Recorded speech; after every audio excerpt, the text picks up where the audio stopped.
following is a production of Government CIO Media.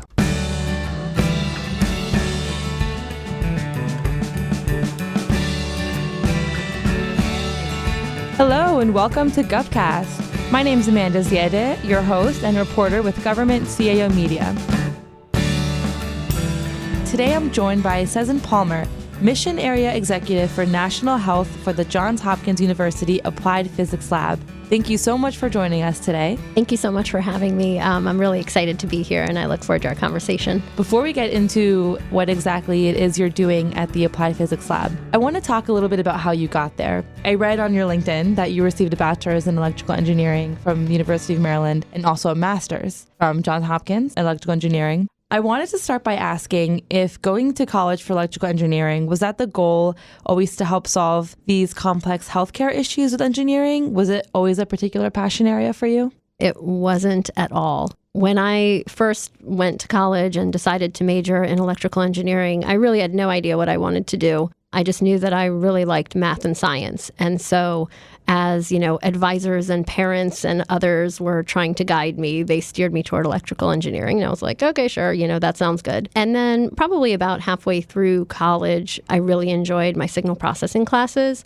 And so again, you have to remember this was in the 90s. I was really excited to be part of the cell phone industry. That's what I thought I was going to do for my career.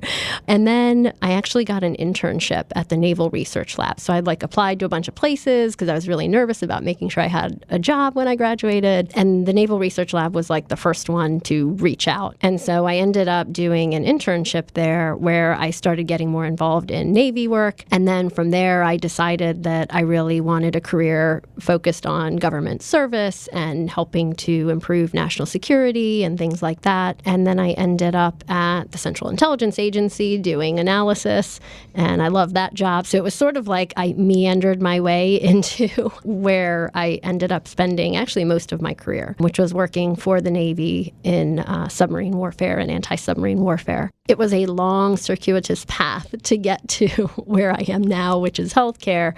And it sort of happened just as a result of various decisions along the way, none of which, maybe it's bad to say, but none of which were really with the intention of ending up where I am. But now that I'm here, it's really exciting. So, was there a particular moment that you remember feeling a call to public service to work with government? I think it was sort of part of my upbringing. My parents were immigrants from Cyprus. And just growing up, they always talked about how great this country was and all the things that they appreciated about this country and things like that. And I think just over the course of my formative years, I became very patriotic and wanted to do stuff to support our country. That's cool. I relate to that. My parents are immigrants as well, and I grew up with the same mentality. So when you were interning at the Navy Research Lab, was this before you went back to get your master's? Yeah. So I think I was a sophomore maybe in college.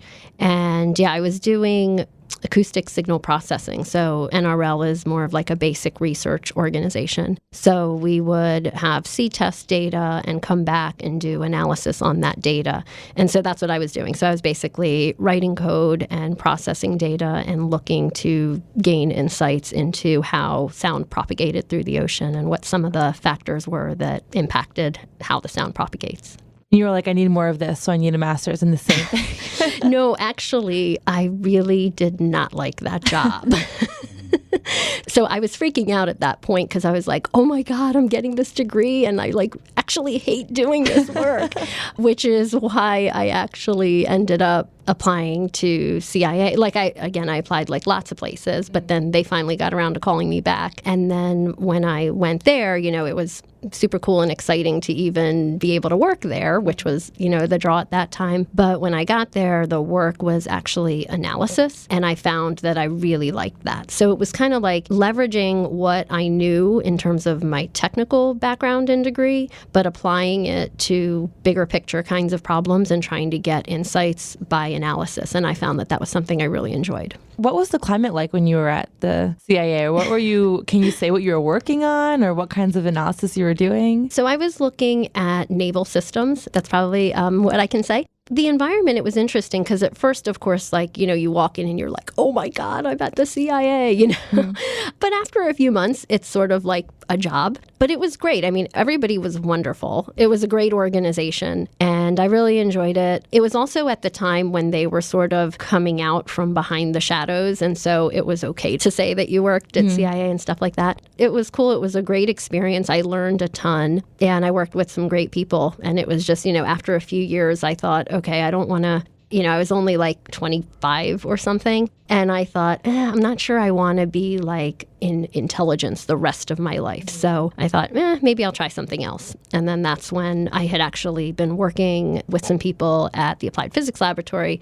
And they were like, hey, why don't you come check out what we do? So your first role back at Hopkins was with the submarine warfare. So what I focused on, again, like given my background and experience, it was looking at sensor systems.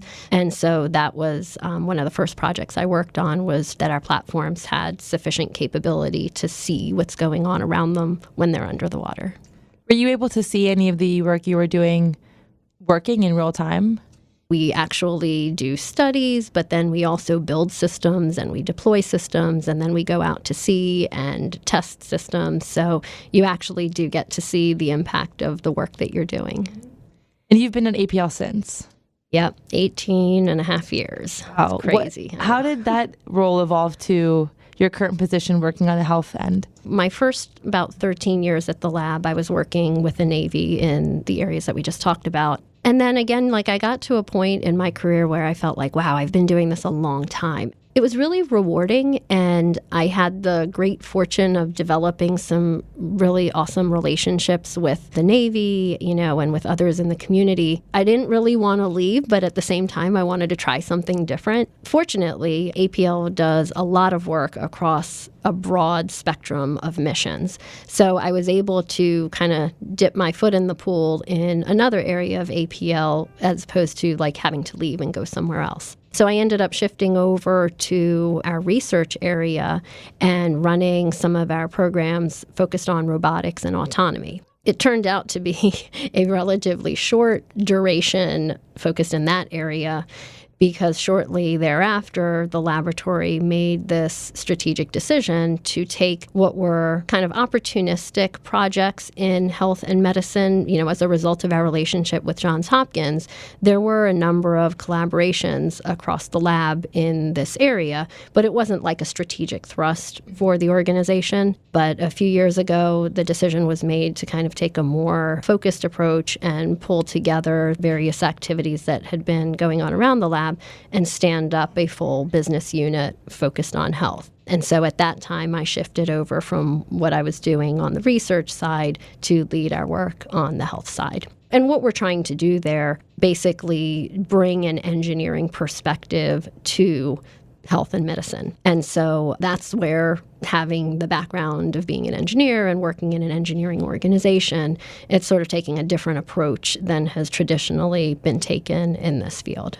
Can you talk a little bit about your focus right now and what you're working on and how you're using that engineering perspective? So the way I think about it is in two broad areas. One is understanding health determinants. What is it about our biology, the environment, socioeconomic factors? What are the things that actually influence our health? That's one focus. And then the other one is, okay, now you understand a little bit more about what those factors are. How do we leverage that understanding to deliver better, more effective, and more efficient care once you do get sick? So those are the two big areas that we focus on. And in both of them, we take a very systems engineering approach. So we don't start in academia, you traditionally start with a hypothesis, right? What is the question I want to answer? And then you go down a path of exploration and research to try to get an answer to that question. We tend to start with, what is the problem I'm trying to solve? And so those might sound similar, but they actually lead to very different approaches and ways of thinking about the problem. And so it's, a combination of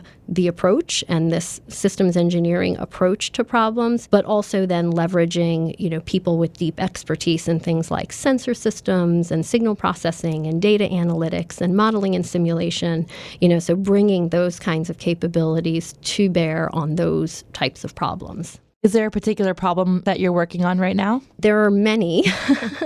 One of the ones that I think is really cool is there's so much data available today, and it's exponentially increasing, just the volume of data, but also the different kinds of data, orthogonal data sets. And so what we're trying to do is look across all of those disparate data sets and get better insights into how we can take large populations of people with certain disease groups and break them up into finer and finer subpopulations that are more homogeneous.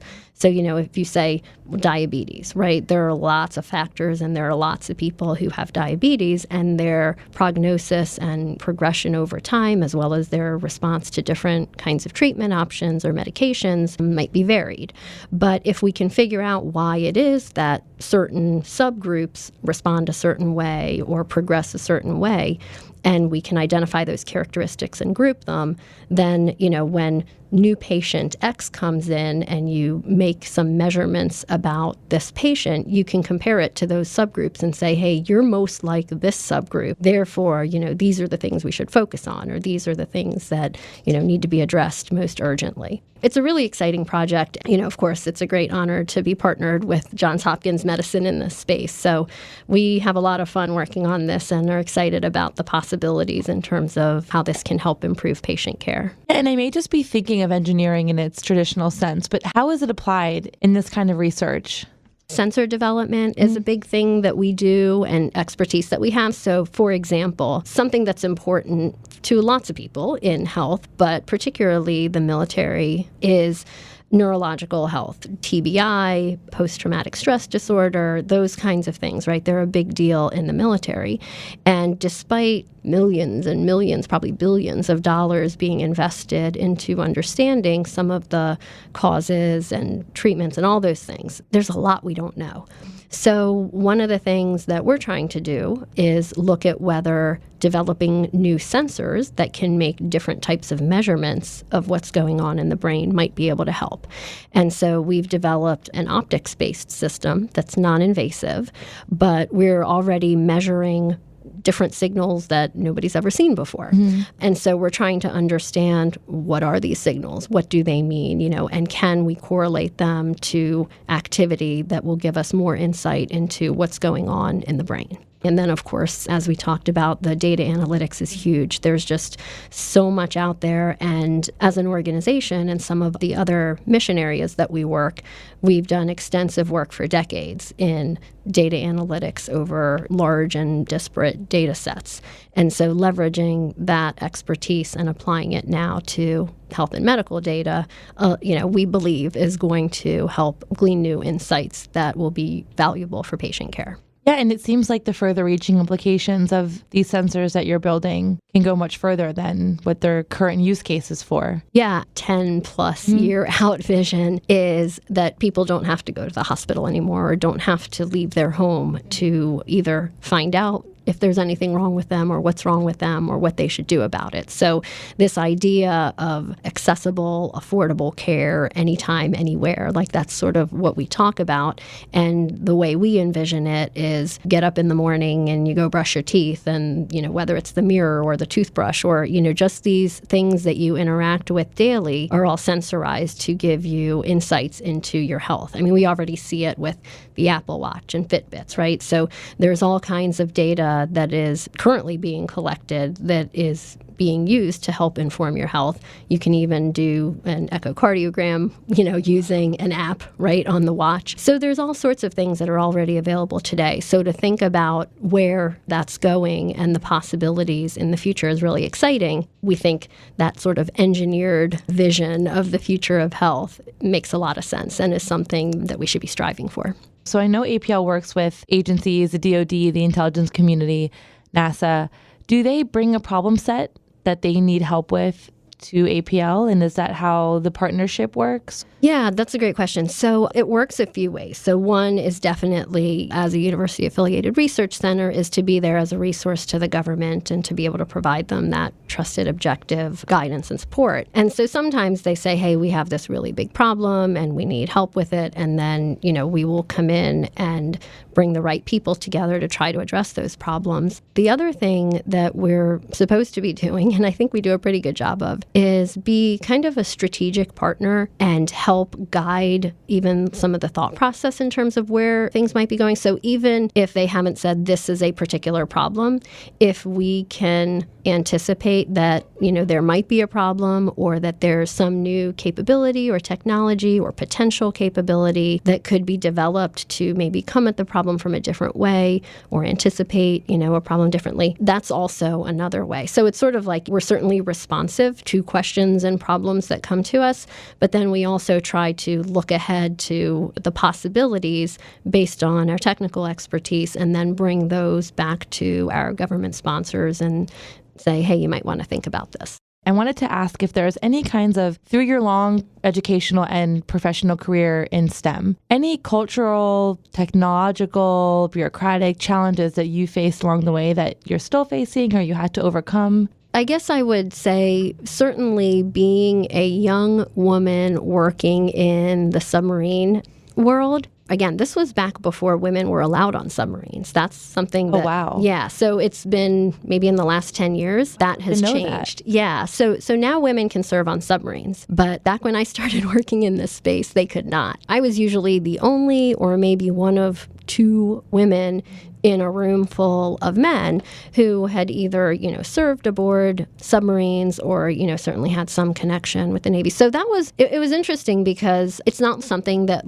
I noticed right away. As an electrical engineering student in college in the 90s, it's not like there were that many women in my classes either. So it was kind of normal, but it was funny because somewhere 10, 15 years into my career, somebody said, wow, it's interesting. When I saw you in these meetings, I wasn't really sure what you might have to contribute, but I've learned over time that, even if you didn't serve on a submarine, you can add value. And I was like, oh, wow, I'm not sure if that's a compliment or what, but that was interesting. But I think just ignoring it, kind of putting it to the side and moving forward, I just tried not to be distracted by that. I was like, I'm going to do a good job and I'm going to just not worry about it. And over time, I think once you demonstrate your value, then other people ignore it too. But I think that was probably one of the situations where you kind of feel a little bit like a fish out of water, but it was short-lived. Once that was behind me, I can't really think of any other situations that have continued or anything like that. I think it's, especially this day and age, there's a lot of women working in STEM fields now, and so it's not quite as different. It's crazy, though, that you were allowed to work on submarines but not be on them.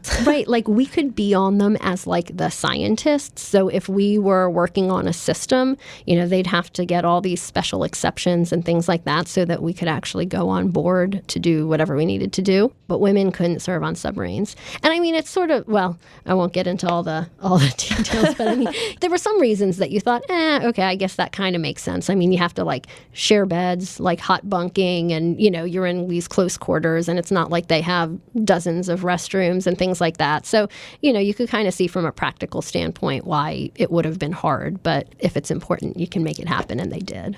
Yeah, I wasn't even aware that was only of 10 years ago. Crazy to think about. Right.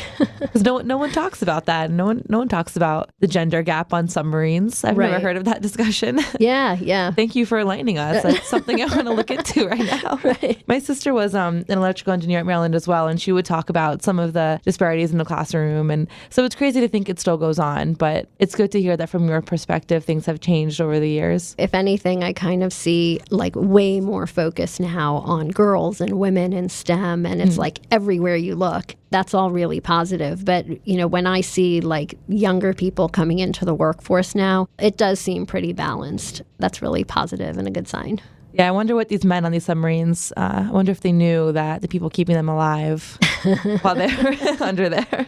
At the leadership levels, they were always super supportive. I never had one of those horror stories where somebody didn't want me to work on something because I was a woman, or anything like that. It was more just sort of oh, this is weird. The way it was. Right. So how has the evolution of technology throughout your lifetime and career changed in your line of work?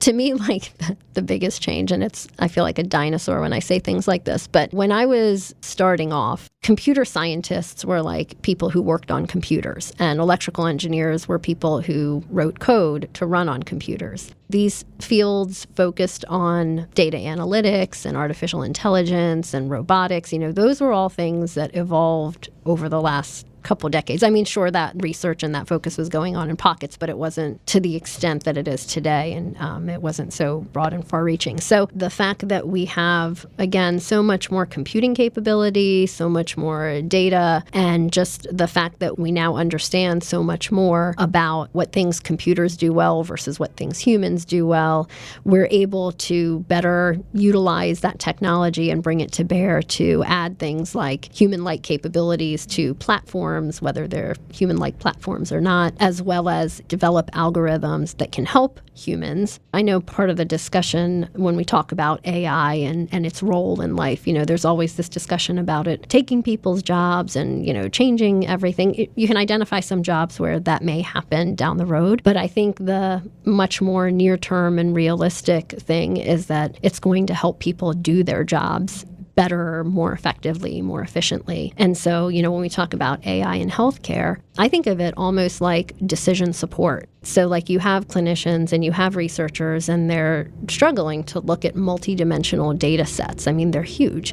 And so what we as humans can process in our heads or even in spreadsheets, is going to be limiting. And so to the extent that we can leverage this technology and help it inform our decision making, I just see lots of positive results from that. At our CXO Tech Forum, AI and Big Data, you spoke on the health panel, and I remember you talked about using certain algorithms that were trained for a particular data set can be rearranged to work on a different data set, so you're not reinventing all these algorithms, you're able to use them in different ways. Is that helping solve problems that you didn't think could be solved right away? So we are working on that. Whether we can do it and how quickly we can do it, I think is still a little bit TBD. I mean, we've done a little bit of proof of concept, but especially in healthcare where there's so much variability and biology is hard. It's not like a system that you built that you can kind of test and repeat and get to that point, right? Biology is very different. There is some speculation that you can develop like a one-size-fits-all tool.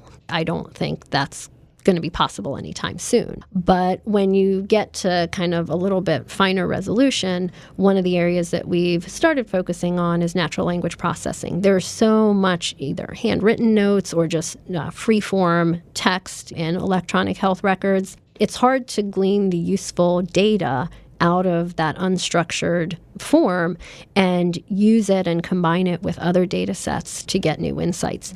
And so the application of natural language processing to doing that is one way that we've approached that problem. And we successfully demonstrated it for one disease type that looks for certain factors. And then the question was, okay, how easily can you adapt this thing that we developed to look for totally different things? And so that's what I was talking about briefly with, prostate cancer and multiple sclerosis. And so we've gotten to a point now where we were, with little effort, able to have it now focus on a different set of parameters and data values that it was looking for. And now we're trying to go even a step further where if I'm a researcher kind of in any area, I can go in and say, okay, I want to apply this tool to my data set. And I say, these are the things I'm looking for. And it can pull out that data as opposed to requiring a long development timeline. So that's one example. Of course, like I said, the kind of the holy grail that we want, getting back to this idea of identifying finer and finer subpopulations of patients that are homogeneous in terms of their characteristics. We'd love to be able to develop an algorithm that can do that across disease types as opposed to being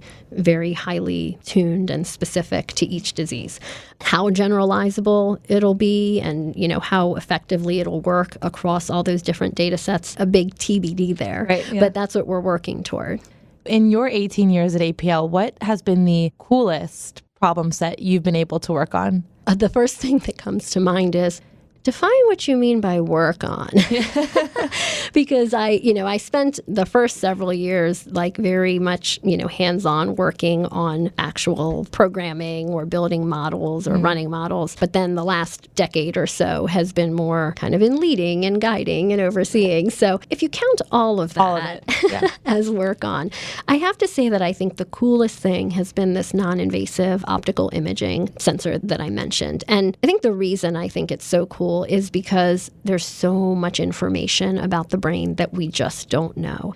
the idea that we could have a way to get so much more insight into what's going on with a very portable, low-cost capability, you could kind of see it as a future where it's very ubiquitous and you can have it, the thing that I say, and the scientists actually working on this would probably say, don't say that, we're not sure if we're ever going to get there. But I'm like, how cool would it be if you had this thing like on the sidelines of a football game, right? And every time somebody has some sort of bad tackle or whatever, you just do a quick scan and you say, nope, you're good to go, or no, there's something wrong here. We need to take you out of the game. Those kinds of things I just see as potentially game-changing in so many aspects of both everyday life all the way through, disease states where it would be wonderful to be able to monitor what's going on every day as opposed to, going into an MRI machine for an hour where you can't move and you get this scan taken,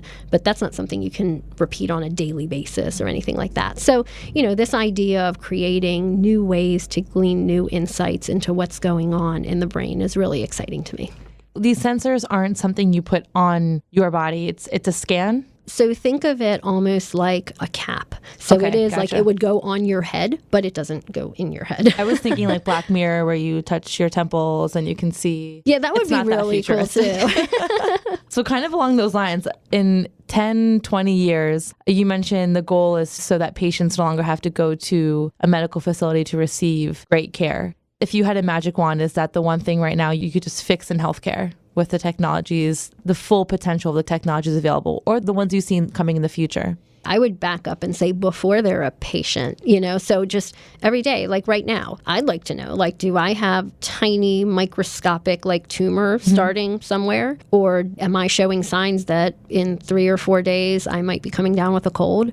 Things like that where it's almost like seamless between being healthy and being sick, but just sort of having a lot more insight into what's going on all the time. And then knowing like, okay, now there's something wrong and I need to do something. And what I need to do might be something I can do outside of a care environment. It might be that I need surgery. And, surgery in your house might be more than 10 years out. I don't know. You might still have to go to a hospital for that, but like knowing like, okay, now it's time to go to the doctor as opposed to, I don't feel so good. Let me do some Google searches and see what's going on and whether I want to take off work today to go to the doctor, only to find out like, kind of like when you take your car into the shop, it seems like everything's okay. Let me know if anything gets worse. So just kind of getting to a point where we have more precise insight into our health and more precise knowledge about what actions to take as a result, I think is what I would say. And then, you're still going to have to probably go to the doctor to have surgery or to have certain, procedures done. That's probably like maybe another 20 years out. These are really incredible game-changing technologies and capabilities, the research that you're doing at APL. So I wanted to close by asking for those STEM students who want to make these kinds of differences, even though you don't see them all the time. Normal citizens in the world don't know exactly the type of work you're doing until we're able to experience them ourselves. What advice do you have for them to continue this path and work towards these game-changing, life-changing solutions? I think the biggest thing that I've learned over time is perseverance and resilience are like the most important things. Think about like what excites you. What are the things that you're really passionate about? And then look for those opportunities and don't quit. Like don't let, kind of like me going to the Naval Research Lab and going, oh God, I'm not sure this is what I wanted to do. I didn't say, oh my gosh, I need to change my major and go be a dolphin trainer or something. I don't know. It was like, okay, well, that didn't work out so well. Let me try something else, right? And so just kind of stick with it. Don't be quick to throw in the towel. And if you find yourself, in a meeting as the only whatever it is, female, male, blonde, whatever, don't worry about it. Just keep going and keep, pushing toward your dreams and what you want to do. And that would be my advice. Do you see yourself staying at APL for the foreseeable future? I do. I've been there so long. Right. So when I started at the lab, I literally said, I'm going to be here for a year or two until I figure out what I really want to do. That's literally what I said to like everybody. Yeah. a couple years went by and a couple more went by. And before I knew it, it was like, oh my God, I've been here 10 years. And now it's like, oh my God, I've been here 18 years. Can't abandon these projects. Well, there's, like I said, there's just so much work of very different natures. I mean, we send spacecraft, right, to the sun and to Pluto, and we do health, and we do, all kinds of other things. So it's enough to keep at least my interest. So I think unless there's some like huge change or something in the future, I imagine that I will be there for a little while longer. Well, thank you for the work that you're doing at APL and also for joining me today. It was an awesome conversation. I really appreciate it. Thank you so much. This is wonderful, and I appreciate the opportunity.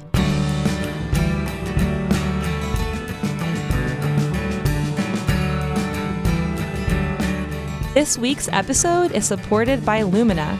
Lumina's mission is to use AI systems to protect the world. To learn more about Lumina, visit its website at luminaanalytics.com.